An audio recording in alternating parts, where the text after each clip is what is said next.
Түнде тауда жалғыз қалған адам неге таңертең табылмайды? Адамның дауысына ұқсап шақыратын нәрсе шынымен бар ма? Неге үлкендер тауға жалғыз барма деп ескертеді? Осы видеоны соңына дейін көруге кеңес беремін. Сәлем, қорқынышты оқиғаларды сүйетін көрермен. Дайын болсаң, біз бастаймыз.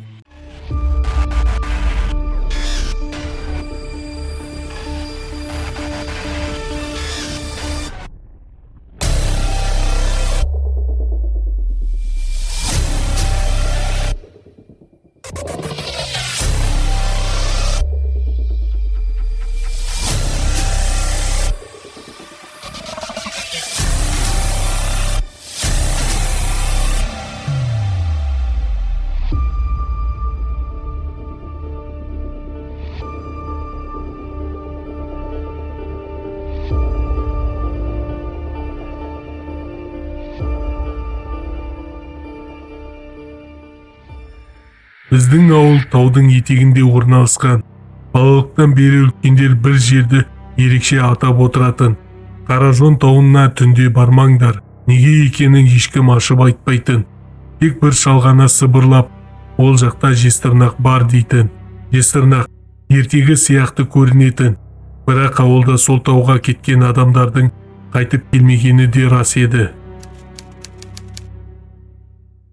Бір күні мен, Айдос және Нұрсұлтан үшеуміз сол тыйым салынған тауға баруға келістік. Мақсатымыз аң аулау. Күн батқанда тауға кірдік. Ауа тым тыныш еді, құстар да үнсіз. Сол кезде алыстан әйелдің дауысы естілді. Көмектесіңдер. Айдос тоқтап қалды. Мынау біртүрлі деді. Ал Нұрлан күлді. Адам ғой, қорықпаңдар. Дауыстың иесін көрдік. Қараңғыда тұрған жас әйел, шашы ұзын, үсті ақ көйлек, бірақ бір нәрсе дұрыс емес еді. Ол бізге арқасымен тұрды. Жақындағанда ол жайлап бұрылды. Сол сәтте жүрегім тоқтап қала жаздады. Қолының орнына ұзын, жылтыр, темірдей тырнақтар, жезтырнақ. Ол күле бастады. Адам күлкісіне ұқсамайтын, темірді тырнағандай дыбыс. Келіңдер, шаршаған шығарсыңдар. Айдос артына қарамай қаша жөнелді. Нұрлан орнында қатып қалды. Жезтырнақ бір секірді. Келесі сәтте Нұрлан жоқ болды. Тек қана мен тыңға мылтық қалды. Мен бар күшімен жүгірдім. Артынан тырнақтың тасқа тиген дыбысы естілді. Тынысым жетпей бара жатты. Сол кезде есіме әжемнің сөзі түсті. Жезтырнақтан қашсаң, от жаққан жерге бар. Алыстан ескі отардың отын көрдім.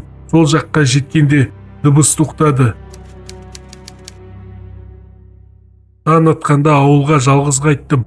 Айдос та, Нұрлан да табылмады. Іздеу жүргізілді, бірақ тек бір нәрсе табылды. Темір тырнақтың ізі.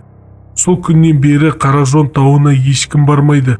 Ал түнде кейде тауда әйелдің дауысы естіледі. Көмектесіңдер.